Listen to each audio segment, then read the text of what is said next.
Frank to analyst with something to say. From the draft to the Stanley Cup, if you love the game, turn it up. McDavid, McKinnon, and Beddard. All of the players of high regard. We'll cover them all and not just the stars. Every sport on every play fit for a memoir. Every moment the passion's real. From the puck drop to OT thrill. We're talking hockey, we always will. BarDown, let's go! Oh, BarDown, talking hockey. Oh, BarDown, talking hockey. BarDown, talking hockey. BarDown, talking hockey. What's up and welcome back to BarDown Talking Hockey, episode number 209, presented by the Barroom Network. It is the home of everything relating to the greatest sport in the world. My name is Vinnie Parisi, and I am kind of depressed about my favorite team, the New Jersey Devils. And this right here, this is Frankie Mueller, and he is the king of all beans. Frank, Happy New Year, bud. Happy New Year, VP. Are you a little sad that the New Year's coming to an end? The New Year's not coming to an end. The New Year's The just old started. year. The old year. Yes, I would say I am. In 2025, I took my career to a new level, got married, moved into my new house, and came in second in the Bags tournament. What a year. But first in your fantasy football league. And first in the fantasy football. What a year for VP. And you know what, Frank? On near the top of that list, too, is hanging out with you doing this show. I mean it. I mean it, brother. I appreciate that, VP. I always get a little sad when the new year or the year comes to an end. That's good. That means you continue living good years. Yeah, I mean, a lot of people are like, no, I can't wait for the new year I don't know why I keep saying new year. I'm just so used to saying like Happy New Year. Yeah, Happy New Year. I'm just, a lot of people like the year to end because I just feel like they're all like, oh yeah, I can't wait to get, maybe next year will bring better, whatever. You know what I mean? But yep. Yeah. I have a question. Let's little embrace debate here. Okay. When can you stop saying Happy New Year? When am I no longer obligated to say Happy New Year to you? I'd say give it a week. A week? Yeah, I'd give it a week. God, that's unbelievable. I guess it also depends how much you see that person. Like if I haven't talked to you and I saw you on like January 6th, I'd be like, "What's up, VP? Happy New Year." Okay. I was like if I came over and I didn't see you or talk to you, I'd be like, "What's up, VP? Happy New Year." I was literally thinking like, I'm not saying it to you after January 3rd. But we already said it. So like I probably wouldn't even say it to you again. I might say it once if I see you in person after the New Year. Yeah. But I mean, I'm not saying it to you when we hang on Friday. No, but we already kind of did. We just said Happy New Year. Exactly. But if I didn't see you, we didn't do this show, I would definitely be saying it to you on Friday. Well, Friday's within the medium. But even if I was seeing you next week, I'd be like, "Hey, Happy New Year, VP." There is going to be somebody you see like within the first week of January that you haven't talked to, and you're going to be like, "Oh, Happy New Year," or they might say it back to you. If they say it first, I'll say it back. I'm not saying it first after January 3rd. That's crazy. Nope. It's not the new year anymore. 3 days. January 3rd, all day on January 3rd. Once that clock strikes midnight into January 4th, nope. We have to address a comment. Okay. Tom says the Toninato era might be over. Not so fast. Breaking news, maybe 5 minutes before we went live, is that they actually recalled Toninato, which doesn't speak well for Dickinson's availability tomorrow against the Dallas Stars. But as of right now, it is just precautionary. Dickinson remains questionable. You know what else I'm prepared to do a few times in this new year? Writing the date wrong for at least a week. Oh, yeah. Maybe longer. Brutal. It's brutal. Especially when I was in school, always I would put the wrong year. Yep. It just takes getting used to. 010625 coming at you quick. Oh yeah. Oh yeah. Oh Guaranteed. yeah. But like, what do you write the date for? Not as much now, but definitely when I was back in school and I put dates on papers, I would do it all the time. Me too. All the Me time. too. Absolutely.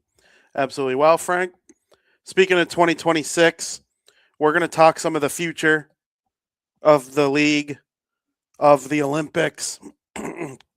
Frog in my throat. You know, some stuff going on in the NHL, but we will begin with all of that in period number 1. Welcome to period 1, Frank.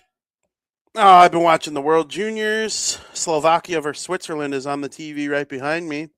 I've been enjoying every second of it. There's a lot of really good players. More players undrafted, like draft eligible, I should say. Undrafted makes it sound like they were eligible, got passed on. Draft eligible this year, playing well and impacting games than I ever recall. A lot of the times you have Jack Hughes and Capo Caco. Then the rest of the guys on every team has already been drafted. You have Connor Bedard, but you know his line mates are Dylan Gunther and you know whoever else, but they've already been drafted. You get to Team USA last year and the year before. Leonard's already on the Capitals. Perreault's already on the Rangers. Will Smith is already on the Sharks. Gautier's on the Flyers at the time. Then he gets traded to the Ducks right after the second World Juniors ends. Not as much. There's a lot of that still. That's still a majority of the tournament. But we're seeing Gavin McKenna have hat tricks. We're seeing Keaton Vierhoff get into games and make impacts defensively. We're seeing Ivar Stenberg score game-winning goals for Sweden. I mean, it's cool, man. The World Juniors has been awesome. What are your takeaways? Sweden, they've been an absolute wagon so far. I like the way they play too. Which I mean has really been no shock to why is they're standing tall on top of Group A. I mean, their scoring depth's unbelievable. They've only given up 5 goals the entire tournament. And no matter what line goes out there on the ice, the lack of talent, it doesn't filter off really at all. Frondell has been lights out. Even their goaltender, Herman Leave, I'm sure is how you probably pronounce it, has been great. And there are quite a few question marks as to how Sweden's goaltending depth would hold up in the tournament, and it has gone greatly. Sweden hasn't made a lot of mistakes. They've dictated how the pace of each game and how each game goes, and that's really what's made them so hard to play against. Also in Group A, what I've seen, the United States are also undefeated at the World Juniors. They're on Sweden's heels. They play each other tonight. If the United States are going to go into this game against Sweden and they're going to win, they're going to have to take advantage of the special teams. And I just said Sweden hasn't made a lot of mistakes, and they're not a team that's going to take a lot of penalties. But every team makes mistakes at some point in the game, and any mistakes that they do make, they're going to have to capitalize on them. So that's my little tidbit for Group A. For Group B, obviously Canada is on top of that group. The amount of NHL talent, including Gavin McKenna, it just makes them a strong favorite in this tournament for sure. McKenna had a hat trick in their 9-1 win over Denmark. Porter Matone, Michael Misa, Zane Perrick. They've all been really awesome in the tournament so far. I think Canada is the best and strongest team in the tournament this year, and whoever wants to try and take them down is going to have a really hard time. But it's been fun so far, and I'm looking forward to this USA and Sweden matchup. Me too. I think Sweden has a chance to beat the U.S. or beat Canada. They could. They could. Their top end talent is so good. I wouldn't take them against Canada, but I wouldn't be shocked if they beat them either. I don't know what I would do if they played in a gold medal game. I would have to really think about it because McKenna looks good. He dominated Denmark. Okay, I'm not going to take away points. You know, not everybody had a hat trick against Denmark. You know, Vierhoff, really good player. He's been healthy scratched all but 2. I don't agree with that decision at all. Sometimes guys, and we see this with Olympic rosters, sometimes guys get punished for their age, even when they're deserving. But I mean, I Canada, Sweden, Team USA, don't count out Czechia either. Czechia's medaled in 3 straight World Juniors, and they look damn good again this year. And they have not one superstar leading the way. They got a bunch of guys who are near the top of the scoring poll, though. One of them is Vaclav Nestrasil, the first round Mhm. pick, 25th overall by the Chicago Blackhawks last June, and he's been unbelievable. His development curve in hockey has just been unbelievable so far. So, those are my big four. I like Finland. I don't love Finland. Slovakia is good, but they're not great. Switzerland's taking care of Slovakia pretty good right now. Switzerland won. They're raising the flag. And so, I don't know who's going to be relegated. It's probably either going to be Denmark or Latvia. It'll probably end up being Denmark. But I mean, the tournament as a whole has just been really, really good. There are 3 Blackhawks prospects playing in the World Junior Championships. I touched on Nestrasil playing for Czechia. You touched on Frondell playing for Team Sweden. And then you have AJ Spelisi, who, friend of the program, Charlie Romeliotis, compared to Tom Wilson, AJ Spelisi. I did hear about that. So, it's been interesting watching these 3 guys. They all play completely different roles. I think Frondell has the highest ceiling of the 3. Nestor still probably has the second highest ceiling, but there's something about Spelisi's game that I could see him being more NHL ready quicker than some guys who may have a higher overall ceiling. Does that make sense to you? Yeah, Like sure. he could be in the NHL next year or the year after, where Nestor still might have more skill, or Frondell might have more skill. Frondell does have more skill, but it might take them a little while longer to be impactful in the NHL based on the styles they bring. So, And the thing with Spelisi, he looks great on the penalty kill as well. Great penalty killer. His only goal in the tournament was shorthanded. So I mean, that's like, it bodes really well for the Blackhawks. I think he's going to be a great prospect for them, and really all 3 prospects for the Blackhawks have been great. Nestrasil's on the top line of Czechia. He's been great. He's got the same stat line as Spelisi, and obviously Frondell's not only one of the better performing players on Team Sweden, but one of the better performing players in the entire tournament. So Blackhawks prospects looking very well at the World Juniors this year. when I was doing my draft work last summer, when I watched YouTube videos of Frondell, did my writing on Frondell, I kept coming back to the same conclusion over and over again. Heischer, Taves, Barkov, those types of centers. I might have been wrong.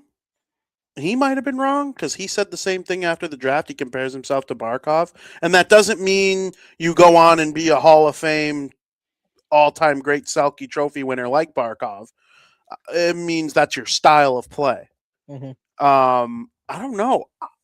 The one-timers on the power play. Barkov doesn't do that. Taves didn't do that. He sure certainly doesn't do that.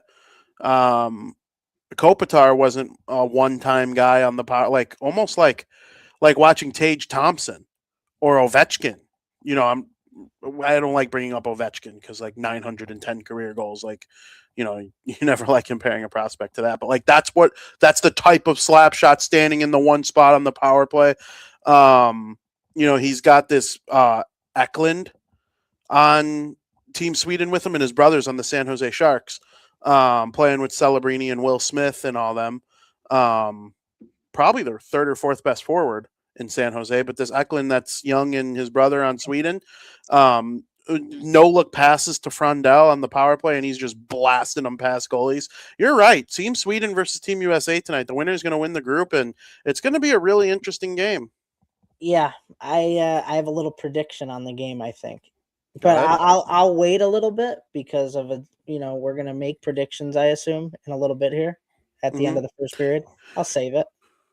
All right. Well, we could get into it right now because, you don't need to give me your predictions for every individual game going forward. No, but if you have a scope of who you think's going to win that game tonight, obviously Finland plays Team Canada tonight as well. That's a Can I give my top 3 gold? Yeah, you could give your top 3 absolutely, because I don't know, it won't be over by our next show, I don't think. I could actually check that right now though. But I can give you the predictions what I think now, and then if it's not over, and I could give a new prediction based on what we've seen going into next week's show. When's January 5th? Oh, it'll be over by Is January 5th that's next Monday. Tuesday? Oh, it's Monday? Yeah, it's Monday. Yeah, okay. So that's when the gold medal game and the third place games are. So So yeah, I yeah, can give we a might as well prediction. get right into it. And you could tell me if you think who's gonna be the MVP of the championship team or the top three, however you want to do it, man. We're all about all sorts of predictions. It's not like these crazy predictions here, but first off, hold on 1 second, VP. Let's see. So I think Canada has gold locked up. I'll say that right now. I think they got it locked up. To me, the team's just way too good on paper. Too much NHL level talent. Then you add in Gavin McKenna, who has been unreal so far. I just don't see them losing. Now, I think in the game tonight between USA versus Sweden, I think the United States might get the best of Sweden in the round robin tonight.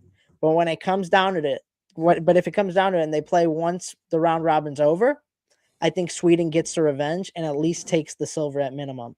So I'm going to have gold Canada, silver Sweden, bronze United States. Interesting.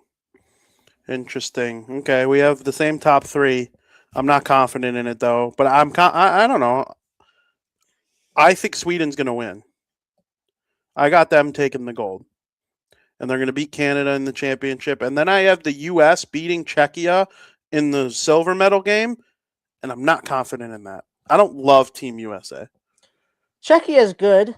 They got good, they're very strong, and they haven't been playing the greatest. But the thing about Czechia is, actually, I take that back, because even though they have 2 losses, they played Canada tough. They put up 5 against Canada and lost 7-5. And then was it Finland that they took to overtime and lost 2-1? And they were winning 1-0 the whole game, and then Finland tied it with 20 seconds left. They have been playing tough. I will say that. I just think it falls off a little bit. It would be 4 straight years that they medal if Czechia is able to win either bronze, silver, or gold. The U.S. has looked sloppy. They've looked sloppy, but I do think they beat Sweden tonight. I do. They're not as talented as they were last year or the year before. There's no Zeev Buyum, who was just the centerpiece of a Quinn Hughes trade. Like, that's how good he is. No. There's no Leonard Smith. Hagens is there, and he's playing really well. The Bruins, they got a stud 7th overall last year. Yep. I told you I would have taken him first. That would have been a mistake. I would not in a redraft. I would take him 2nd or 3rd, because Schaefer he's the dude. But think about where I am in June last year, though. Schaefer played 10 games in his draft year. Yeah. So, I don't know. I don't feel dumb for that one, but obviously I redact it, and I would take Schaefer 1st overall 10 out of 10 times. I do want to say, too, going back to Nestrasil and Czechia, if Czechia didn't have Nestrasil, I don't think they'd be as competitive. I think he makes that much of a difference on that top line. He's playing so well. Yeah, they have 3 or 4 forwards who are on that level. I mean, when you look at the scoring leaders around the World Juniors right now, you have a lot of Czechia in the top 10. So Votek Sihar, he's got 6 points. So does Thomas Galvis, who's undrafted, by the way. It's going to be interesting to see if he lands somewhere. And then they got Peter Sikora with 5 points. And then Nestrasil has 4. So, I mean, it's been unbelievable seeing what they're able to do. If you look at goals, Slovakia has the leading goal scorer, Tomas Čerenko. A lot of dispersed goals for Czechia, though. They're leaders with 2. They got 5 guys with 2, though, including Adam Juracek, whose brother David is a member of the Minnesota Wild also. He was drafted by the Blue Jackets in the top 5, and then was traded to the Wild. So, yeah, it's going to be interesting. There's a lot of good teams. There's a lot of talent. The NHL is only going to continue to add talent. And another issue I have with Canada, I don't think they took all their best players. They left off Lardis last year, and he led the league in goals. And they left off Vanaker this year, and he leads the OHL in goals. And I still think they're that good. That's crazy. Yeah, I mean, that's the thing about Canada having snubs. You're never going to truly get to say ha-ha at them because the worst they'll ever finish is third. So, except last year Czechia took them out in the quarterfinal. They never know. And last year's team wasn't as good as this year's team, but 2 years ago when they lost to Czechia, that team was good. They just The last seem time so Canada good this year. The last time Canada rocked was when they had Connor Bedard. And he set up Gunther for the game-winning goal in overtime, the golden goal, which was against Czechia. So, that Czechia team, man, they've been good lately, man. They've been good. They've been historically good at the World Juniors. Yep, absolutely. And look out for them in the Olympics. We're not giving any predictions on the Olympics today. We're just talking rosters a little bit. But we'll give our Olympic predictions once that time comes. But I don't know. Czechia is a damn good hockey country. Always has been. Frank, I brought up the Olympics earlier today. Team Canada released their roster, so we're going to chat about that. Period number 2. Welcome to period 2, Frank. I didn't know last night when I sent you the sheet exactly what time Canada was going to reveal their roster. I knew it was going to be before our show today. A little birdie at the rink told me Celebrini made it, but nobody knew if Bedard made it. There are people that believe some of these last-second decisions were made last night. But Celebrini was he was one of the 12 players that was a lock in early December. And then the rest of the roster was filled out from there. So I can read off the whole list of players if you'd like. I saw it. I don't have it in front of me. So, yeah, you're going to have to. Yeah, I could pull it up for you. There is one player on there. I had a feeling he'd be on there. And he wasn't on a lot of guys' list to make the roster. Is it Bo Horvat? No. Because I'm watching Bo Horvat last night. He's on the Islanders, and they were at the United Center. He wins every face-off he takes. He scored a goal. I didn't have Bo Horvat on my list either, though. But he's not the one that I. To me, he was like the guy who forced his way onto the team this year. Do you want me to say who the guy is? Yeah, go ahead. It's Mark Stone. Oh. I think. Oh. I mean, a lot of people weren't talking that he'd make Team Canada. Oh, he was on mine. There are 2 guys that made it. There were 2 guys that made it that I don't agree with. I don't like it. Oh, read the list, and then I'll see who on mine didn't make it that I thought should have. Breaking news: Steven Stamkos has scored his 600th career NHL goal. Wow! Just now. Due to it being New Year's Eve, there are day games. Yeah, there's a couple. Yeah. Team Canada. At forward, from the Pittsburgh Penguins, Sidney Crosby. From the Edmonton Oilers, Connor McDavid. From the Colorado Avalanche, Nathan McKinnon. From the Florida Panthers, Sam Reinhart. From the Tampa Bay Lightning, Braden Point. Those are the 5 that were named to the preliminary roster over the summer. Mm-hmm. From the Vegas Golden Knights, Mitch Marner. From the Montreal Canadiens, Nick Suzuki. From the San Jose Sharks, Macklin Celebrini. From the Tampa Bay Lightning, Anthony Cirelli. From the Florida Panthers, Brad Marchand. From the Tampa Bay Lightning, Brandon Hagel. From the Vegas Golden Knights, Mark Stone. From the Washington Capitals, Tom Wilson. And from the New York Islanders, Bo Horvat. Yeah, so those are the forwards.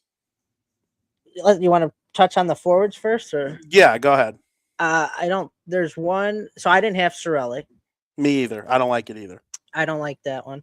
I think, and I'm trying to figure out because I have the names written down because there should be 2, but I only see one that I don't have because I had Hagel. Did you say Scheifele? Scheifele did not make it. Scheifele was the other one I had. I had Scheifele and Bennett making it. Yep, I had Bennett and Bedard instead of Cirelli and Hagel. And listen, I'm a little ticked off because I had the feeling Bedard wouldn't make it. and that irritates me a little bit. He It deserves it. irritates me too. He deserves it. For He sure. deserves it, and I know what the GM says that the injury had nothing to do with it, and I kind of believe him a little bit, but in the back of their heads, it does It have gave a him an little. excuse. It does have. I mean, don't be stupid. It does have a little something to do with it because if Bedard was playing and he had 10 goals in his last 5 games, that would have made a decision easier for him of being on the roster. So I mean, it is an excuse to say that, but it peeves me a little bit. It makes me angry too. When he went out, he was third in scoring. He could miss 3 more games and still be on pace for 100 points. That's what I mean. And it's like I don't agree with the Cirelli pick either. I wasn't expecting that. Like, I'd rather have Bedard over Anthony Cirelli, but that's just me. And who's the other Cirelli and one? Hagel were on the Four Nations face-off team. And I don't mind the Bo Horvat. Bo Horvat's fine. Bo Horvat deserves to be there. That is non-negotiable. I didn't have him on there, but I that's fine. I agree with that. He's got 21 goals. One of them was last night, and he wins 58% of his faceoffs. He's near the top of the NHL. I watched him in person last night. He was a beast. He'll play well in those fast, hard games on smaller ice in Milan. Doug Armstrong talked about penalty killing as the reason for Hagel and Cirelli making the team. Mark Stone can kill penalties. Tom Wilson could kill penalties. Celebrini could kill penalties. Mitch Marner's an elite penalty killer. Nick Suzuki could kill penalties. And Sam Bennett can kill penalties. I like Sam Bennett. He won the Conn Smythe Trophy. And he was an important piece to the Four Nations team too. Yeah. And listen, the Four Nations team can't dictate these teams. A whole year's gone by. It's a different tournament. It's completely different. There's new information. Sam Bennett's not one of the ones who's coming off in my world, though. Now, and he did say too, injury replacements will reflect the player that got hurt. Yeah. So I heard it's a long list too. Let's say Marner got hurt and can't go to the Olympics. I think Bedard's the first call. I hope. If Brad Marchand or Mark Stone get hurt, they're calling Bennett. I think that would piss me off a little bit more if he wasn't the first call. If guys are getting hurt and he still doesn't make it, then I'm really peeved off. Not if it's. I do like logic, replacing guys based on their style. Well, yeah. If Marchand or Stone got hurt, I would want Bennett. Or if Tom Wilson got hurt, you'd call Bennett. If Suzuki gets hurt, or Marner, or God forbid Sidney Crosby, Nathan McKinnon, McDavid, then you call Bedard. There's one instance I would call Scheifele. I would call Scheifele if Braden Point gets hurt. I thought Scheifele had a chance, to be honest with you. He did. He's probably third. Hyman was a snub because he plays with McDavid. Bedard would have been a sick winger for McDavid. And I would consider on defense. Oh, we'll get to defense in a second. A lot of people consider Morgan Geekie, who's on pace for 50-something goals, to be a snub. It was a long shot. Nobody's mad that he didn't make it, but if he did, I don't think anybody would be complaining about it either. So it's good for them. It's a really, really good forward group. We're splitting hairs on some of them. You're a Blackhawks fan, so you want Bedard. 100%. So, but like there are people who aren't Blackhawks fans that probably think, their guy deserves it. Like if people in Winnipeg think Scheifele should be in, and they wouldn't think twice about Bedard. So, there is, some. I don't like the idea. You got to have penalty killers. Okay, you have a lot of penalty killers. All these guys kill penalty. McDavid and Draisaitl might be one of the best penalty killing duos in the league. I don't need to hear about Anthony Cirelli and Brandon Hagel, especially when their NHL coach is the coach of this team. That's why they made it. And there are rumors that the Cirelli decision, Hagel's a little more justifiable. And I don't mean to disrespect Cirelli. He's incredible. They win cups because he's there. That's a really, really good. At the NHL level, he is a high-end player. I don't mean to disrespect him, but if John Cooper's not the coach, he's not on the team. On defense, he just doesn't deserve to be there, in my opinion. Yeah, it's a harsh way to put it, but. And when you use penalty killing as an excuse, and you have a lot of penalty killers on the team, you know. But anyway, I digress. Cale Makar from the Colorado Avalanche. From the Colorado Avalanche, Devin Taves. From the Los Angeles Kings, Drew Doughty. From the Dallas Stars, Thomas Harley. From the Vegas Golden Knights, Shea Theodore. From the St. Louis Blues, Colton Parayko. From the Philadelphia Flyers, Travis Sanheim. From the Winnipeg Jets, Josh Morrissey. Now, you're allowed one more defenseman than you were at the Four Nations faceoff, but two guys got hurt at the Four Nations faceoff for Canada. So technically, all 8 of these players were part of the Four Nations faceoff team in one way or another. I had 7 of the 8. I had 7 of the 8 predicted. Who was the one you didn't? It was the middle of the pick. I forgot who you said. It was, no, I know. It's Thomas Harley. I did not have predicted. Oh. Yeah, that's an interesting one. He's not having that good of a year for Dallas. I put Matthew Schaefer in. Frank, damn. Yeah, he deserves it's exactly what I had. It was the same. I had Harley off and Schaefer in. Which, I mean, Harley, he's a great defenseman, not having like the elitist of elite years, but you know. No, but Matthew Schaefer, like if you compare the two in the way they played this year, Matthew Schaefer's had the better year, hands down. And if you ignore the fact that he's 18 and pretend he's 27, he's playing well defensively. There are no mistakes. I know. He's playing well defensively. He's putting up hella points. I mean, there is no reason for him to not be on the team. At all. Crazy, actually. At to all. me, I'm not gonna lie. When I saw it, I was stunned. I was a little stunned. Yeah, well, Doug Armstrong says it came down to the last minute for him and Bedard. They were the last, and Bennett. But yeah, I had the same 8 as you.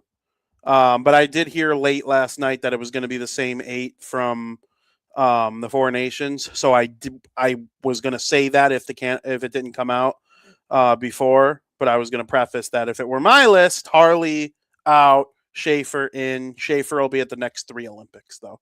Yeah, as one of the top defensemen. I forgot to mention Cale Makar when I said his name. He was one of the preliminary roster spots taken as well with those 5 forwards.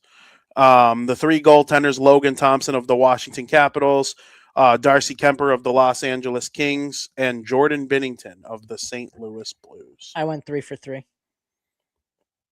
Those were my 3. Yep. I would have said them. I don't like it though. Who was the 4th you would have put in? Binnington is a backup on St. Louis. I know, but Joel Hofer starts 2 out of 3 games. Who do you put over them though? Blackwood. I would have put Mackenzie Blackwood of the Colorado Avalanche. You're muted. Yeah, I know. Somebody was. Oh. What were you saying? Sorry. I would put Mackenzie Blackwood of the Colorado Avalanche. See, don't use your previous 4 years not, ago I'm bias. not, If you disregard, if you disregard what he's done, like Frank. He's been great. Colorado's they only have 2 regulation losses. I know. And he's been a big part of it. He makes high danger saves. But the reason I went with Binnington, he's shown more to me in national play. So is Taves. Who? That logic Taves. means Jonathan Taves should make the team. Yeah, but Taves was making the team in his Taves he kind of stinks now. So does Binnington. That's He's what okay. no, he stinks. Frank. What are her stats? I don't know. I'm going to pull up Blackwood's stats. So Blackwood so far this season is 12-1-1 with a .215 save percentage and a .924 save percentage, or a .215 goals against and a .924 save percentage. This guy might win the Vezina Trophy. Okay, and you go over to Jordan Binnington, who has lost the starting job for the St. Louis Blues. He is currently 7-9-6 with a 3.44 goals against average and an .870 save percentage. Brutal. He's bad, but that is what I put down. That is what I predicted. I predicted it too. I thought Canada would make that mistake. My prediction was based on what I thought. I had 2 sets of predictions. Binnington is not playing in the tournament. Oh, he will start game 1. Binnington?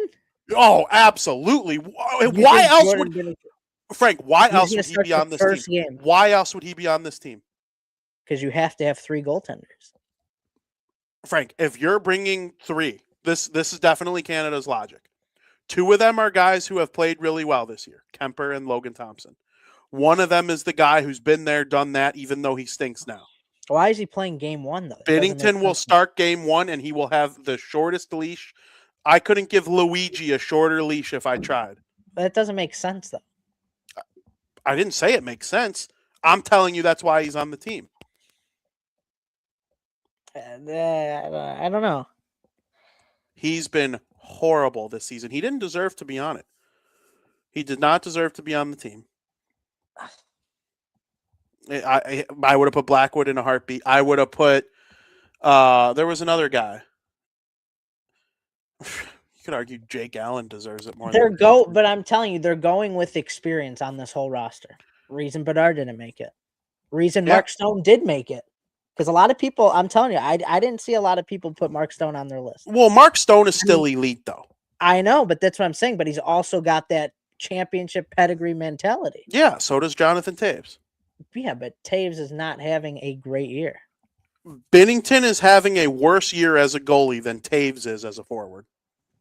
Yeah, that's fine. I mean, I don't think like this, but there are people that think Drew Doughty shouldn't have made the team.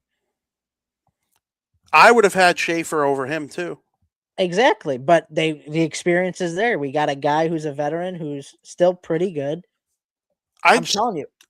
It's not like all these guys have never played in big games before, high-pressure situations. It just seems like they went more towards who's been here, done that, who's got the experience in these types of moments. That's just You're absolutely right. I'm not debating that that's what they did. I'm debating them, not you. And Blackwood's been great this year, and Colorado's been unbelievable. 100%. And there are 3 Colorado players that would be skating in front of him that know his tendencies and have chemistry with him. But he hasn't proved anything. I think that worries them. Well, he was borderline elite with the Devils before getting hurt. Then he was ass. Well, he was hurt.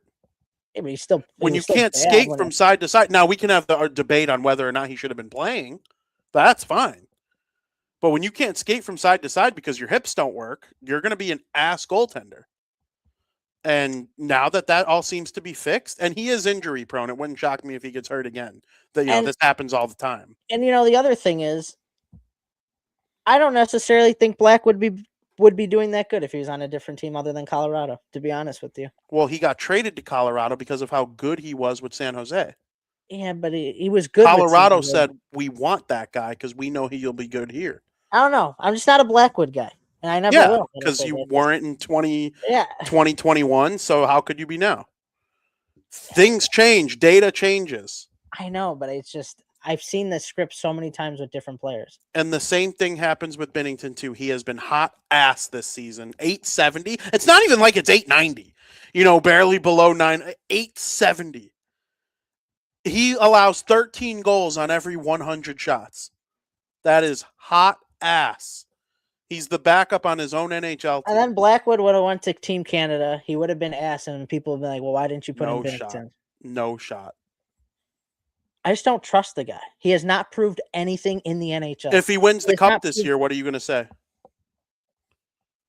It's because of Colorado? Yeah. Then why don't we say that about Kemper? Because Kemper's been around, like he's proved his worth, Kemper. Blackwood right now is better than Kemper. That's fine. I mean, Blackwood might be better than a lot of the goaltenders in the league, but I think it's because of Colorado. Yeah, I don't. It's a combination of both. Would he have a .924 save percentage if he were on the Devils? No, but would he have a .910? I don't think so. I do. Because he look at Markstrom. I rave about Markstrom. The dude's cheeks with the Devils. Absolute cheeks. Markstrom has been ass. We got to call things like they are in the present. That's what I'm saying. He's been cheeks. So if I have a guy like Blackwood going to the Devils, I think he's going to be cheeks because I think at peak, if we have peak Markstrom, peak Blackwood, I'm taking peak Markstrom. I agree with that. Yeah, but that's what I mean. But so if Markstrom went to the Avs, they would want to trade for another goalie quickly. He's just letting in bad shots. He might not be playing as good as Blackwood would be, but I think he'd be playing a lot better. And there are plenty of advanced statistics that support Blackwood is not just playing well because he's on Colorado. Does it help? Would he be 12-1-1? No. I don't know, VP. But Mackenzie Blackwood, he was a very, very, very good goalie, second-round pick with the Devils. And then he got hurt, and he started playing bad, and they went to Vanacek instead. His career save percentage is .907. If the playoffs start today, are you starting Blackwood? Over who? I'm just saying for the Colorado Avalanche. Yes. 100%. Now, Wedgwood's had a good year, too. But in 2019-20, with the Devils, Blackwood had a .915 save percentage. 2018-19, .918 save percentage. So on a team that's not Colorado, when he's healthy, he has proof, multiple years of proof that he is really good. I can't believe Jordan Binnington made it over him. It's because of experience. It is. That's just the way it is. That's crazy. It's crazy. And if he lets up a softie, they're gonna put in Thompson. I'll actually be irritated if he plays game 1. Well, I think you should prepare yourself to be irritated then. I'll be irritated. Yeah, I will. I'm already irritated at the whole thing, and they'll still probably win gold. Bro. They went with the experience. Like literally everybody does it. I feel like it's not smart because you brought a backup instead of a guy with a .924 save percentage. No matter what team you're on, that's Kemper with Colorado 2 years ago or 3 years ago, whatever it was, became the first goalie in Stanley Cup final history to win the cup with a sub 900 save percentage. Blackwood's not like that. But he proved himself. What do you mean? He won the cup. Okay, I get that. But Blackwood isn't playing. There is actual evidence that Kemper was playing well because he was on Colorado there. First goalie in NHL history with a sub 900. Blackwood's not winning with a sub 900. He's winning with a 925. And I'm not even like this Blackwood guy. When the Devils got rid of him, I was happy. He was hurt. It wasn't working out. It was time for a change. I'm not loyal to Blackwood. I have evidence in front of me that supports him to being well more deserving than Jordan Binnington. It's the experience. Binnington won a cup. Blackwood 7 years hasn't ago. proved anything. You proved you could go 12-1-1 on the Colorado Avalanche. The year Binnington won the cup, Blackwood he had a .918 save percentage and a .261 goals against average the year Binnington won the cup. That's Blackwood. And then the following year he was even better. He was a borderline all-star. And then things started to tail off towards the end of his Devils career. I'm not a Binnington guy. I think he's a jerk. Well, off the ice. We're not talking off the ice. Yeah, but I'm just saying. Off the ice, he would make an all-asshole team. He'd be the starting goalie of an all-asshole team. Frank, before we predict Team USA, who's better, Datsuk or Kane? Datsuk. Well, his hands are better. I mean, he might be better all around, but that's a fascinating question. I would say unbiasedly, I'm a Hawks guy. I'd say Datsuk. I'm stunned you said that, but it goes to show how hard it is. No, it's Datsuk. Kane was more productive. That's what I'm saying. I'm saying if you got the hands and the productivity too from Datsuk was productive, but Kane was more productive, I think. Yeah, Datsuk had a shorter career with age. He got into the league later, Russian, all sorts of issues there. Or not issues, but like factors. If I needed a guy for one game, I would take Datsuk. Yeah. But if I needed an overtime winner, I would take Kane. Datsuk was so good defensively too, and he was a center. He won faceoffs. He would steal the puck from you and then go 100 feet and score. I think back to the days of our GM connected leagues too, and like, who would you rather have on your team? I'd rather Datsuk. He was the better overall player. Yeah, you can argue Datsuk was like equally as skilled as Crosby or McDavid, and he put a lot more emphasis on defense, which lowered his point totals a little bit. So yeah, I would take Datsuk, but barely. Patrick Kane was unbelievable too. Oh yeah, it's closer than people think. I could hear an argument for both. Yeah, Stanley Cups and Jonathan Taves and Marian Hossa might blind people into thinking Kane's the undoubted answer. But I think if we're just talking just the players, it's a lot closer than people thinking. I would probably even swing in the direction of Pavel Datsuk. He was the magician. I mean, he did things with the puck. Patrick Kane had sweet hands too, but it was all offense. Pavel Datsuk would use his hands to defend too. It'd be on Chara's stick, and you'd blink, and all of a sudden it's on his. It was kind of marvelous. What a conversation that creates. Now, I think I would take playoff Kane over playoff Datsuk, though. Just because I've seen more out of him. Well, we've seen Datsuk in the playoffs, too, but I think... Yeah, 1-1-2 cups, 1-1-3. Like, that's... Datsuk. Oh, my God. That's a really, really good one. Playoff Kane over playoff Datsuk, yeah, but overall, I think I take Datsuk. Yeah, it depends. Maybe over a series, Kane. One game though, you need face-offs and defense, and then that big goal. That might take. I don't know, dude. It's so hard. That's a hard one. I like that a lot. You need a real hockey guy to have that debate, though. I think Meatballs would just say Kane, no question. Who? Like Meatballs, like just Meatballs in general. Like Meatball fans. Yeah, they would say Kane because he scored the OT winner in the cup and he had the Showtime, and real hockey people know this is an actual debate. Like that's a good one. That's a real good one. I think if I asked 50 GMs or former GMs, I'd get 25. I think there's a chance. I think it leans Datsuk, though. Maybe 30-20. Yeah. Yeah. You're right. I'll ask around, actually, on that. Who would you take in their prime? Because Datsuk was like a mix of Taves and Kane. Yeah, I mean, he was better defensively, that's for sure. Selke trophies, elite hands. And the funny thing is, though, they were both hands guys. I was going to say, Kane had great hands, too, though. Yeah, and there was a 5-year period where Patrick Kane was the best passer in the NHL. But Datsuk might be the best hands in NHL history. Yeah, because he would do what Kane did after stealing the puck from someone from behind. That's what I mean. Wow. The only thing I'll say is, like, Datsuk got older. He wasn't, like, prime Datsuk. Like, Crosby gets older, he's still playing, like, prime Crosby. You know what I mean? Yeah. Datsuk, the same could kind of be said for Kane. That's what I'm saying, though. But, like, Kane was still good in his later years with the Hawks, like the 2017.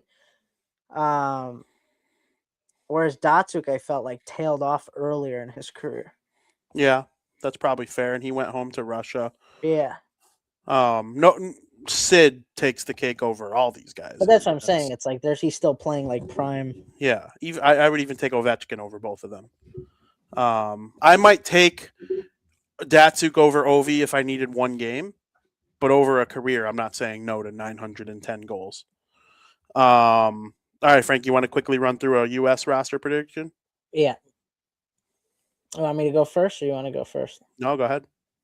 So for the forwards, I got Brady Tkachuk, Matthew Tkachuk, Jack Eichel, Austin Matthews, Jack Hughes, Jake Gensel, Matthew Boldy, Dylan Larkin, Kyle Connor, Jason Robertson, Clayton Keller, Tage Thompson, Brock Nelson, and Vinny Trocheck. Did you say Cole Caulfield? I did not. Did you say Matthew Nyes? I did not. But you said Brock Nelson. Yeah. You did not say Chris Kreider. I did not say Chris Kreider. You said Kyle Connor? I said Kyle Connor. I'm sorry. I'm just making sure because our lists are very similar. And you said Boldy? Yep. And then your defensemen are Werenski, Hughes. No, I didn't do defenseman yet. Oh, okay. I can do the defenseman. Frank, I think you nailed the forwards. You said Tage Thompson? Yeah. And Keller? Yeah. I think you nailed the forwards. Absolutely. Because I've been reading Russo stuff, Michael Russo, and he's the Athletics scribe for the Wild, which means he's close to Bill Guerin. He's around Bill Guerin a lot. He knows. And Keller and Thompson made the team. Like, that to me is like pretty much a fact. They should. Yeah, they're gonna snub Caulfield.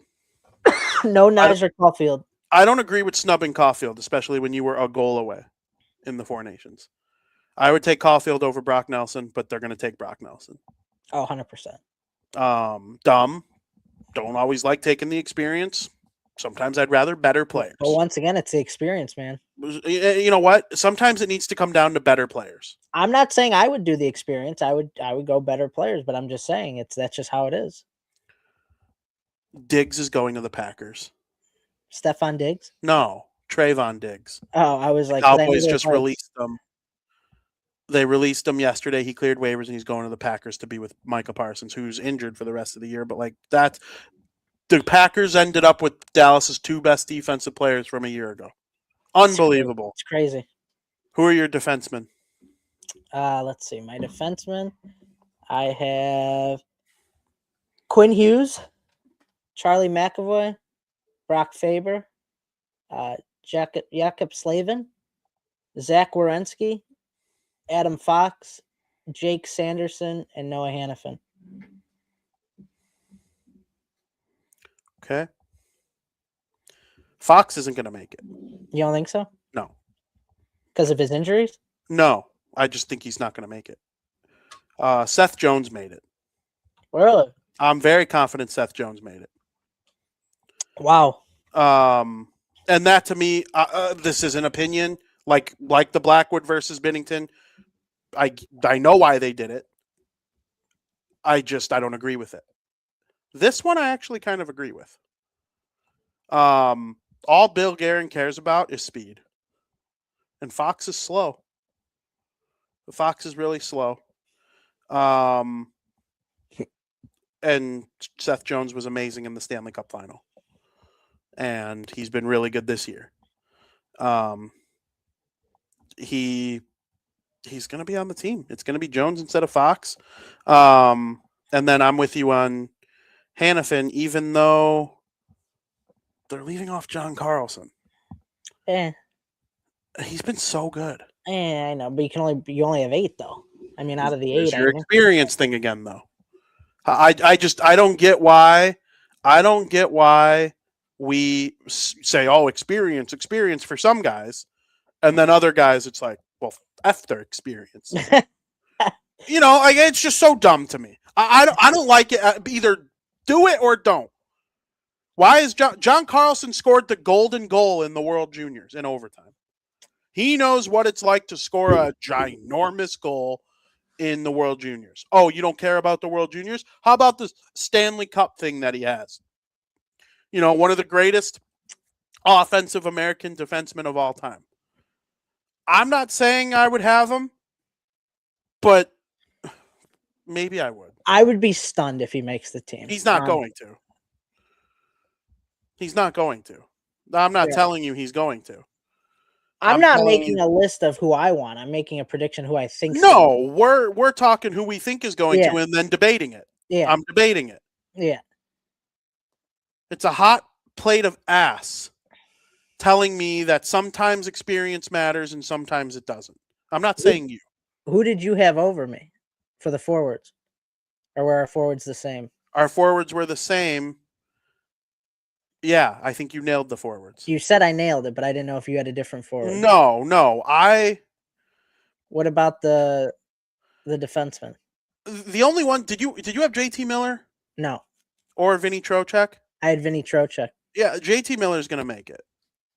I do think that. And then Keller and Thompson are going to make it too. I don't think you need either Vinny Trocheck or JT Miller, but they're both fast, and their head coach is the head coach of Team USA. There's one note. I think there's one huge snub we didn't talk on at all. For the forward?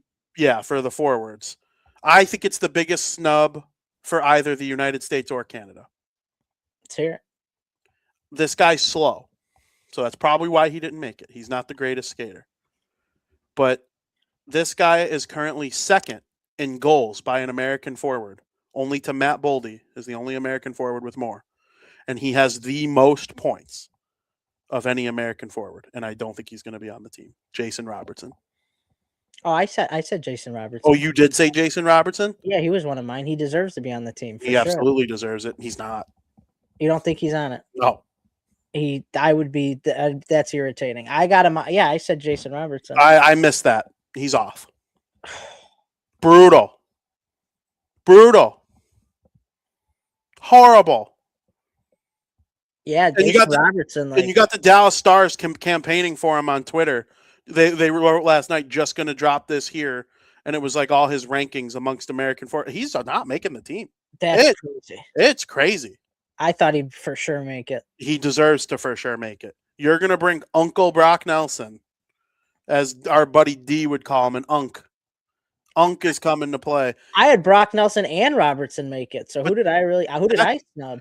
That's why I don't care about Miller, I think was the one. JT Miller. I don't have JT Miller. Because you have Austin Matthews, Jack Eichel, Brady Tkachuk, and Matthew Tkachuk. Yeah. Those were the four forwards already named. Yeah. And then you have Matt Boldy, Kyle Connor, Jake Gensel, Jack Hughes, Clayton Keller, Dylan Larkin, Brock Nelson, Tage Thompson, and Vinny Trocheck. Yeah. And Keller and Thompson. Yep. Yeah. So you left off Miller. And you added Robertson. That's exactly what mine would be too. That's and crazy. It's going to be Miller's going to make it, and Robertson's not. I don't know about that. That's heartbreaking. Yep. Brutal. Did I said the defenseman too? Which one of the defensemen did? Well, they named Quinn Hughes and Charlie McAvoy over the summer. Yeah. When they named 6 players total. And they're going to have Brock Faber, Noah Hannafin, Seth Jones, Jake Sanderson, Jakob Slavin, Zach Werenski. So and yeah, then Fox is out. The one I had Fox over Jones. And the first out is Fox, then Lane Hudson, John Carlson, Jackson Lacombe, and Alex Vlasic. I think I nailed the goaltending. I think we're both going to have the same goaltending. It's the same 3 from last year. Yeah. The only one who is going to be like first out, you got Thatcher Demko and Spencer Knight. Yeah. I think Demko gets the first call if there's an injury. If there's 2 injuries, they'll call Knight. There's another goalie too who I think can make it. Dustin Wolf? No. I forgot who it was, but it was none of the... Well, it's going to be those 3, I think. And then Demko and Knight are probably their first 2 called. But here's the thing, though. You don't know because in order to stay on the reserves, you have to agree to keep doing your weekly tests or whatever. Mm-hmm. Some guys might say F that if I didn't make the preliminary roster. You don't know who said yes and who said no. And we won't know who's on the left out list, right? Like the injured list. The only ones I know, Armstrong confirmed that Schaefer and Bedard are for Canada. But Team USA hasn't officially released their roster yet. So we don't know what Bill Guerin's going to say after Friday. Right.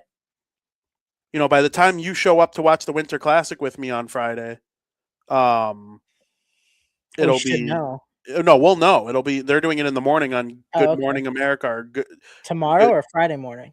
Friday morning. I wish they would wait to announce it to the Winter Classic like they used to. But the Winter Classic is not on January 1st either. So, yeah, it's a little frustrating, but I mean, yeah, Robertson deserves to make it. I agree. It's a little heartbreaking. Yeah. I know. And you know what? I'm pretty sure they were already turned in. Maybe the backlash. Bill Guerin had a last-minute epiphany last night, but I don't think so. I hope. Maybe he does. We'll see. Yeah, I'm pretty sure no, though. Like, it's not happening. It sucks.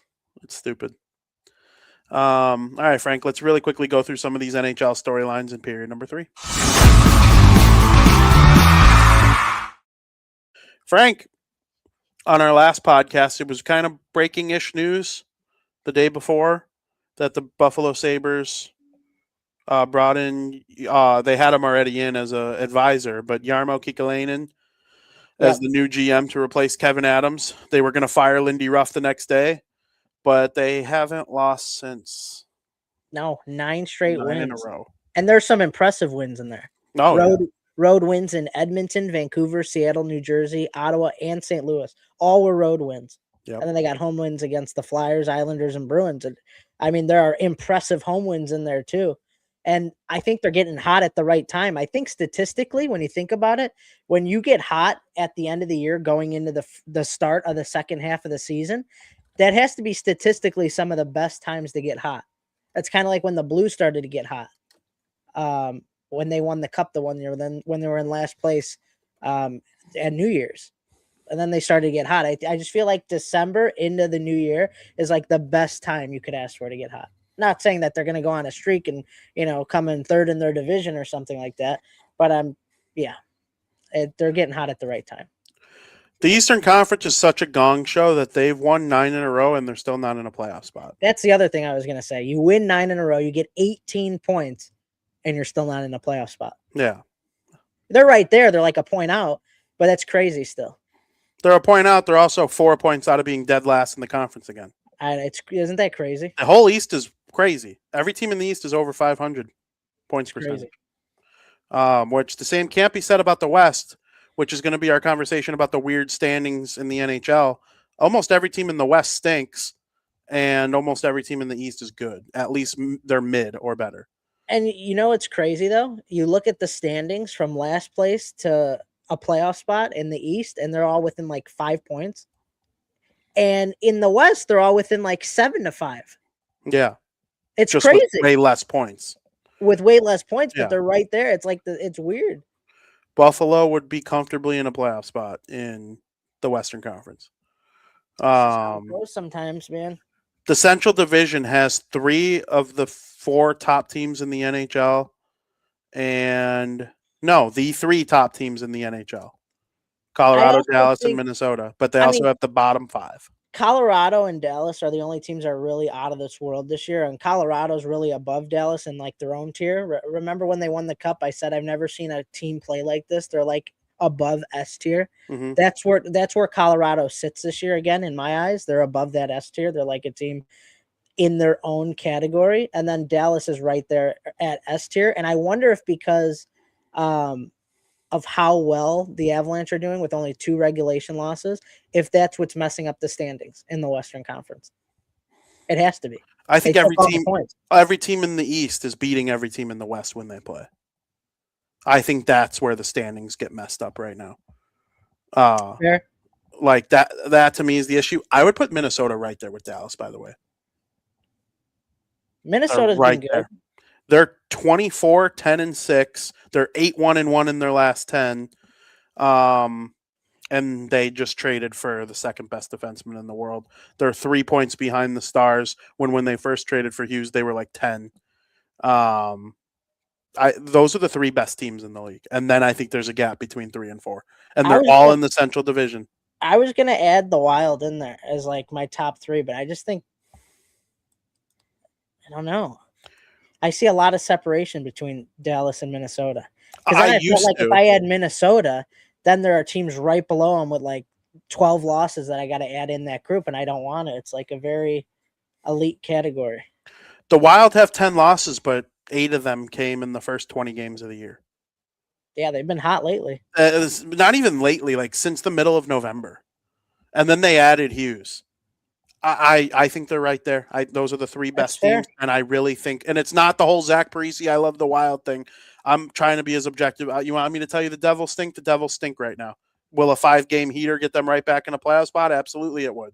Every team in the East could say that, though.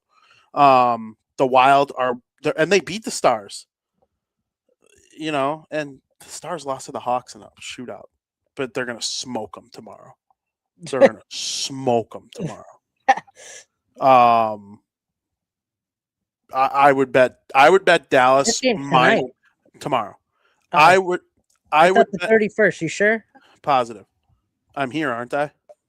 G's saying the 1st. I swear it was the 30th. Then they play tonight, the Stars. They have to play tonight. The Stars. Because I saw that wasn't talking about. I wasn't talking about the Stars though. I'm talking about, or I mean, I am, but I thought talking the about the Stars Stars played. host the Sabres tonight. I thought you. Oh, I don't. They play the Blackhawks at the United Center tomorrow. Why did I think it was tonight? Because you're dumb. I swear I saw 31st. I was looking at but maybe that's what I'm thinking of. That Dallas played. Oh no, it was. I was looking at the Sabres schedule because they're on the 9-game win streak, and I saw they Yep. played the Stars. Rip on the 9-game win streak. Could be. I don't know. If they beat Dallas tonight, then they're for real. Then I'm thinking playoffs for Buffalo. It's possible. It's possible. There's a long way to go. And more than half the season. Spittin' Chicklets released the wagon shirts for Buffalo too, and that killed them 3 years ago. They lost 9 in a row after releasing that shirt. So, but yeah, the Stars and the Wild, I think, are pretty tightly matched for the second best team in the league, and then Colorado's just ahead of them. But one of those 3 teams is out halfway through April. That's the craziest thing about the whole thing. Really quick touch on the Pittsburgh-Columbus trade. Chinakhov goes to Pittsburgh. Danton Heinen goes to Columbus. They immediately send him to the Cleveland Monsters. Any thoughts on the trade? I mean, good on the Blue Jackets for getting 2 draft picks for him. Chinakhov Didn't want to be there. I like Chinakhov, though. He's a good player. I think he has potential to be kind of better than how he's been with a new face, new team. So we'll see. I think it's a good trade for both parties, actually. I agree. I completely agree. All right, Frank. It's time for America's favorite podcast segment of the week.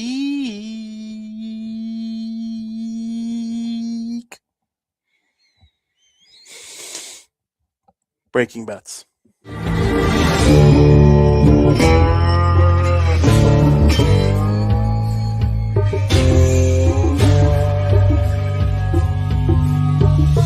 Where's my money, bitch? When the hell are you going to watch Breaking Bad? I don't know. Eventually. You're tweaking, actually. That kind of pisses me off. You can't tell me you can't talk about Jason Robertson not making Team USA pissing you off when I have watched so much stuff that you have not. But that Breaking you told Bad, me to watch. But Breaking Bad. You told me to watch Game of Thrones. I finished Game of Thrones. Okay. Before Joey even watched Stranger Things. What if I not watch that you want me to watch, though? Stranger Things. I'll watch Stranger Things. I'll start Stranger Things tonight if you start Breaking Bad tonight. Tonight's New Year's Eve. Next week, I will start Stranger Things next week if you start Breaking Bad. Is it on Netflix? I believe Breaking Bad is on Still? Netflix. I believe so. It was when I watched. That's how I watched it. I know it has been on there forever, but I think it kind of helped Netflix's popularity early in the Netflix domination era. I'm not against it. And you know the difference. It's just a grind. I know people like Stranger Things. I know people like Stranger Things. Oh, it's unbelievable. But we don't know how it's going to be perceived 10 years from now. Breaking Bad's been off the air for 12 years. It ended 12 years ago. It is to this day considered either the greatest TV show of all time or top 3 by most people who have watched. Where do you think it will stand for me? If it's not 1 or 2, it's because you went in hoping it wasn't 1 or 2. I watch things with an open mind. But will it click with me? It's not sci-fi-y. If no, you're I know. looking for that, get out of here. It's all There's like drug stuff. Killing. It's not, though. It's not. I really don't think it's not all. It is, but the premise of the show is Walter White turning into Heisenberg and becoming this evil mastermind. That is the plot of the show. Is Big T Travis? I want to say it is because that's the same, huh? It's got because everybody's got weird names. Because Tom even said "Yo, what up, boy" is the same. Right. Name. So I'm gonna say this is Travis. Yeah, it's Travis. I don't know why everybody's names are different now, though. It's their actual @ I don't like that though. I think that's silly. But anyway, he says number 2 for me. What would be my number 1, Travis? Now I'm interested. What is my number 1? Game of Thrones and Breaking Bad were tied, and then Breaking Bad had a significantly better ending. Game of Thrones' ending was so bad that even your But fucking I can't just say the ending just ruins the show for me. I still like Game of it Thrones. doesn't ruin the show. It's the tiebreaker. That's fair. It could be a tiebreaker You having a in horror your ending. mind, and I want Travis to chime in here too. Will I like Breaking Bad better than Game of Thrones? Yes. Not what you like better. Do you think I will like better Yes. than Game of Thrones? Okay. Travis, I want an answer too. Frank, do you like dramas?